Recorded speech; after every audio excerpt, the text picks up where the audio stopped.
Hello students, welcome back to my class. I hope you all are well. आप सभी लोग ठीक होंगे. पिछले क्लास की जो हमारी सीरीज रही है थर्मल की, उसमें मैंने आपको जो है वो थर्मोडायनेमिक प्रोसेसेस से रिलेटेड बताया था. सबसे पहले बात की थी हमने प्रोसेस से, उसके बाद हमने कांस्टेंट वॉल्यूम प्रोसेस डिस्कस किया था, then constant pressure process discuss किया था.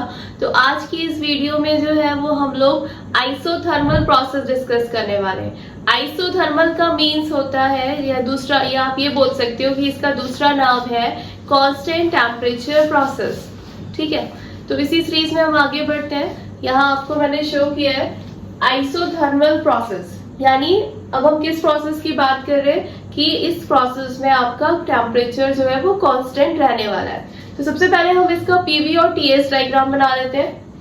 तो पीवी डायग्राम आप यहाँ देख सकते हो, ये मैंने प्रेशर वॉल्यूम डायग्राम बनाया हुआ है, और यहाँ पर ये जो लाइन शो हो रही है 1 to 2 एक प्रोसेस है, बट ये कौन सा प्रोसेस है? Isothermal process. और आइसोथर्मल प्रोसेस है तो मैंने यहाँ पर क्या शो किया है, टेम्परेचर आपका कांस्टेंट रहेगा, यानी टेम्परेचर चेंज नहीं हो रहा है. ये आपका पीवी डायग्राम हो गया. नेक्स्ट आपका है टीएस डायग्राम. इसी प्रोसेस को, आइसोथर्मल प्रोसेस को अब हमने टीएस डायग्राम पे शो किया है. तो टीएस डायग्राम में आपने क्या देखा, ये टेम्परेचर कांस्टेंट है, तो मैंने यहाँ पर एक ये स्ट्रेट लाइन बना दी. तो ये 1 to 2 आपका स्ट्रेट लाइन हो गई, यानी कांस्टेंट टेम्परेचर की ये लाइन हो गई. ठीक है, अब हम बात करते हैं relationship between PV and T. Pvt क्या है? P for pressure, V for volume and T for temperature. तो इन तीनों में क्या रिलेशनशिप होता है आइसोथर्मल प्रोसेस के केस में, वो देख लेते हैं. वी नो दैट, हम जानते हैं कि P1 V1 upon T1 equals to होता है P2 V2 अपॉन T2. ये हमें रिलेशनशिप पता है, ये हमने पिछले जो डेरिवेशंस करे, चाहे आपने कांस्टेंट प्रेशर का किया हो या कांस्टेंट वॉल्यूम का किया हो, दोनों में आपने इसी को ही यूज किया था. तो आज हम फिर से इसी को यूज करने वाले हैं अपने इस डेरिवेशन को कंप्लीट करने के लिए. तो यहाँ मैंने ये रिलेशनशिप दोबारा लिख दी है. अब यहाँ इस प्रोसेस में हम जानते हैं कि but T1 is equals to T2, क्योंकि टेम्परेचर क्या है? कांस्टेंट है. तो अगर T1 बराबर है T2 के, तो मैं इस T1 को, इस T2 को, दोनों को आपस में कैंसिल कर सकते हैं. ये कैंसिल करने के बाद यहाँ से जो रिलेशन निकल कर आएगा आपका, वो आएगा P1 V1 equals to P2 V2. यही आएगा ना भाई. टेम्परेचर से टेम्परेचर कैंसिल हो गया, क्योंकि कांस्टेंट टेम्परेचर प्रोसेस है. तो आपका यहाँ से ये रिलेशनशिप निकल कर आ गई. अब इसी इक्वेशन को हम क्या लिख सकते हैं? PV is equals to constant, यानी प्रेशर वॉल्यूम का जो प्रोडक्ट है वो क्या है? कांस्टेंट है. ये रिलेशनशिप हम लिख सकते हैं. अब हम बात करते हैं वर्क डन की, कि आप आइसोथर्मल प्रोसेस के केस में वर्क डन का फॉर्मूला हमको निकालना है. तो वर्क डन क्या होता है आपको पता है, dW is equals to PdV. यही फॉर्मूला हम पहले भी यूज करते हैं, आज भी इसी की बात कर रहे हैं. तो dW is equals to PdV. तो प्रोसेस कहां से कहां तक है? 1 to 2. अब आइसोथर्मल प्रोसेस के लिए हम इस इक्वेशन को डिफरेंशिएट, इंटीग्रेट करने वाले हैं. तो आप यहाँ क्या लिखोगे? 1 to 2 dW एंड 1 से 2 PdV. यही है फॉर्मूला, हमें ये पता है, मैंने इसको इंटीग्रेट कर दिया 1 से लेके 2 तक. तो यहाँ से ये क्या आ जाएगा? W2 to 1. यहाँ से ये आ जाएगा W2 to 1 is equals to P1 to 2 dV. से ऐसे लिख सकते हैं, या P को आप अभी अंदर ही लिखिए. अब हम क्या करेंगे, इस इक्वेशन से, ये जो इक्वेशन है, यहां से मेरे को P की वैल्यू निकालनी है. यहां से P क्या आ जाएगा? P आ जाएगा C अपॉन V. मैंने इस इक्वेशन से P की वैल्यू कितनी निकाली? P is equals to C upon V. अब इस P की वैल्यू को उठा के हमको यहां रखना है. इस P की वैल्यू को उठा के आपने इस इक्वेशन में पुट करना है. तो ये क्या आ जाएगा? W2 to 1 is equals to C upon V dV 1 to 2. Equation ये बन जाएगी. अब आपको पता है ये W2 to 1 is equals to C क्या है? C कांस्टेंट है, इसे बाहर निकलेंगे तो ये आ जाएगा 1 to 2 1 अपॉन V dV.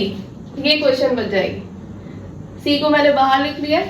अब 1 अपॉन V dV, यानी 1 अपॉन V का हमको इंटीग्रेशन लेना है. तो 1/v का इंटीग्रेशन कितना होता है, c ln ऑफ v। ठीक है, कितना हो जाएगा इसका, ln ऑफ v। और अगर मैं डायरेक्ट लिख दूं तो फिलहाल इसका जो इंटीग्रेशन आ जाएगा वो ये आ जाएगा, बट अभी हमने लिमिट्स नहीं लगाई है। तो लिमिट्स क्या है, 1 से लेके 2। अब मैं इसकी लिमिट्स लगाऊं तो ये आ जाएगा w 2 to 1 is equals to c ln of v2 upon v1। ठीक है, इसकी लिमिट्स मैंने लगा दी, अभी आ जाएगा v2 upon v1। अब हमें पता है c की जगह आप क्या लिख सकते हो, pv।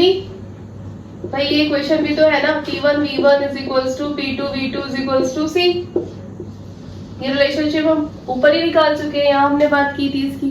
ठीक है, तो अब हम क्या करेंगे, c की जगह अपना वैल्यू पुट कर देंगे।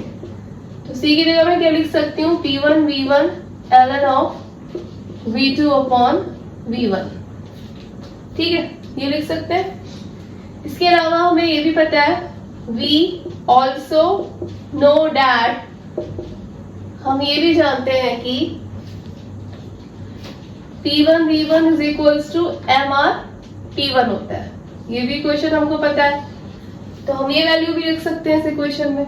ठीक है, तो मैंने क्या किया, यहाँ लिखा w 2 to 1 is equals to p1 v1 की जगह क्या लिख दिया, mr p1 ln of v2 upon v1। ठीक है, तो ये आपकी जो इक्वेशन निकल कर आई, ये फाइनल इक्वेशन किसकी आई, ये आई आपकी वर्क डन की। किस केस में work done, work done in case of isothermal process. यानी आइसोथर्मल प्रोसेस के केस में अगर हमको वर्क डन का फॉर्मूला निकालना है तो आपको ये पूरा प्रोसेस फॉलो करना पड़ेगा। तो ये हमारा फाइनली वर्क डन आ गया in case of isothermal process. अब वर्क डन की बात हो गई, अब हम पहले हीट ट्रांसफर निकाल लेते हैं। तो हीट ट्रांसफर का फॉर्मूला क्या होता है, dq बराबर dw प्लस du, यही होता है। ठीक है, अब यहाँ पर क्या है, आपको पता है internal energy du is equals to क्या होता है, mcv dt। mcv dt यानी मास, cv क्या होता है, specific heat at constant volume, और dt क्या है, चेंज इन टेम्परेचर, और ये चेंज इन इंटरनल एनर्जी। ठीक है, अब हमें पता है कि ये आइसोथर्मल प्रोसेस है, तो चेंज इन टेम्परेचर क्या होने वाला है, 0। भाई टेम्परेचर में चेंज हो ही नहीं रहा है क्योंकि आप आइसोथर्मल प्रोसेस की बात कर रहे हो। तो यहाँ पर dt क्या हो गया, 0। dt 0 हो गया तो du भी 0 हो गई, 0 हो गई ना, तो du आपकी 0 हो गई। अब इसको भी इस इक्वेशन में पुट कर दो, तो यहाँ क्या आ जाएगा, dq is equals to dw plus 0। यानी जो हीट ट्रांसफर है आपका, यानी q2 to 1 वो किसके बराबर हो गया, w2 to 1 के।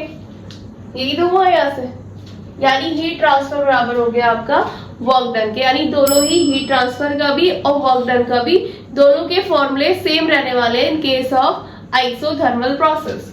तो इसका फॉर्मूला क्या लिख दो, mr p1 ln of v2 upon v1। ठीक है, तो ये आपका हीट ट्रांसफर और वर्क डन के लिए इक्वेशन आ गई in case of isothermal process. ठीक है, इंटरनल एनर्जी की भी इक्वेशन आप निकाल सकते हो, और एक बार आप दोबारा भी देख सकते हो। du क्या है, du है आपका mcv dt, यही होता है चेंज इन इंटरनल एनर्जी बराबर मास इंटू cv यानी specific heat at constant volume and dt is the temperature difference. तो इस केस में dt हमारा 0 है, तो dt 0 होने का मतलब T2 minus T1 is equals to 0, और ये 0 है, तो यहाँ वैल्यू पुट करेंगे तो हमारा इंटरनल एनर्जी भी 0 आ जाएगी। तो आइसोथर्मल प्रोसेस के केस में इंटरनल एनर्जी क्या होती है, चेंज इन इंटरनल एनर्जी 0 होती है। ठीक है, इसी तरीके से एंथैल्पी की बात कर लेते हैं। एंथैल्पी का फॉर्मूला क्या होता है, mCp dt। एंथैल्पी क्या होती है, mCp dt। m क्या है, मास, Cp क्या है, specific heat at constant pressure, and again dt क्या है, चेंज इन टेम्परेचर। तो हमें पता है आइसोथर्मल प्रोसेस की हम बात कर रहे हैं, तो dt अगेन 0, क्योंकि चेंज इन टेम्परेचर यानी T2 minus T1 is equals to 0। तो आप जब ये 0 यहाँ पुट करोगे तो आपकी dH की जो वैल्यू है वो भी कितनी आ जाएगी, 0, यही आएगी ना, ठीक है। तो मैंने आपको आइसोथर्मल प्रोसेस के केस में 4 चीजें बताई। एक तो वर्क डन का फॉर्मूला क्या रहेगा, हीट ट्रांसफर का क्या रहेगा, इसके अलावा आपका इंटरनल एनर्जी यानी चेंज इन इंटरनल एनर्जी कितनी होगी और चेंज इन एंथैल्पी कितनी रहेगी। तो आइसोथर्मल प्रोसेस के बारे में मैंने आपको बता दिया है, ये एक कांस्टेंट टेम्परेचर प्रोसेस है जिसमें टेम्परेचर चेंज नहीं होता है, ठीक है। ये इसके पीवी डायग्राम हो गए, ये इसका टीएस डायग्राम हो गया। फिर यहाँ से हमने रिलेशनशिप की बात करी जो हम हर डेरिवेशन में अपने यूज कर रहे थे। इस रिलेशनशिप से हमने टेम्परेचर को इक्वेट करके P1 V1 बराबर P2 V2 निकाल लिया। यहाँ से इसकी जो इक्वेशन आ गई, यानी आइसोथर्मल के केस में जो इक्वेशन बनती है प्रेशर वॉल्यूम की, वो क्या बनती है, PV is equals to constant, ठीक है। बस उसके बाद हमें वर्क का फॉर्मूला पता है, dW is equals to PdV। इसको इंटीग्रेट करना है, इंटीग्रेट करके आपको ये फाइनल वर्क डन की इक्वेशन निकाल लेनी है, ठीक है। उसके बाद आपको ये आपकी इक्वेशन फाइनली आ गई वर्क डन की।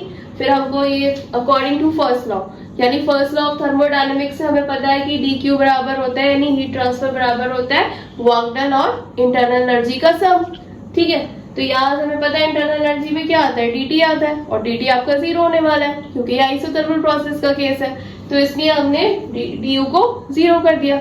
तो du 0 कर दिए, हमारा जो हीट ट्रांसफर और वर्क डन है यानी दोनों के फॉर्मूले आपके सेम आएंगे, यानी हीट ट्रांसफर बराबर होगा आपका वर्क डन के in case of isothermal only, ठीक है। और du क्या हो गया आपका, du मैंने आपको बताया du का mcv dt एंड dh होता है mcp dt। तो दोनों ही केस में टेम्परेचर आ रहा है, टेम्परेचर आ रहा है और हम टेम्परेचर कांस्टेंट की बात कर रहे हैं, यानी टेम्परेचर कांस्टेंट है, टेम्परेचर में कोई चेंज नहीं आ रहा है। तो इसी के क्या है, जब टेम्परेचर में चेंज नहीं आ रहा है तो भी इंटरनल एनर्जी में भी चेंज क्या होगा, 0 होगा, और एंथैल्पी में भी जो चेंज होगा वो 0 होगा, ठीक है। तो मैंने आपको ये पूरा प्रोसेस बता दिया। ये आपका था आइसोथर्मल प्रोसेस का डेरिवेशन। इसके बाद जो है हम मेरी आगे की वीडियोस भी देखते रहिएगा, जो भी थर्मल के इंपॉर्टेंट टॉपिक्स है वो हम यहाँ कवर करेंगे, और इन वीडियो से आपको बहुत हेल्प मिलेगी। आपके जो एग्जाम्स आने वाले हैं दिसंबर में या जनवरी में, जो भी डेट फिक्स होगी एग्जाम की, उससे पहले मेरी वीडियो से रिवीजन जरूर कीजिएगा, आपको काफी ही हेल्पफुल रहने वाली है वीडियोस। और एंड में मैं एक वीडियो ऐसे भी बनाऊंगी थर्मल की, जिसपे आपको इंपॉर्टेंट क्वेश्चंस पता चले कि किस फॉर्म में एग्जाम का पैटर्न क्या रहता है, क्या क्या इंपॉर्टेंट क्वेश्चंस है जो आपको एंड टाइम पे प्रिपेयर करके जाने हैं, ठीक है। मेरी वीडियोस के साथ बने रहिए, और अगर आपको पसंद आती है मेरी वीडियो तो मेरी वीडियो को लाइक कीजिए एंड चैनल को सब्सक्राइब कीजिए। Thank you.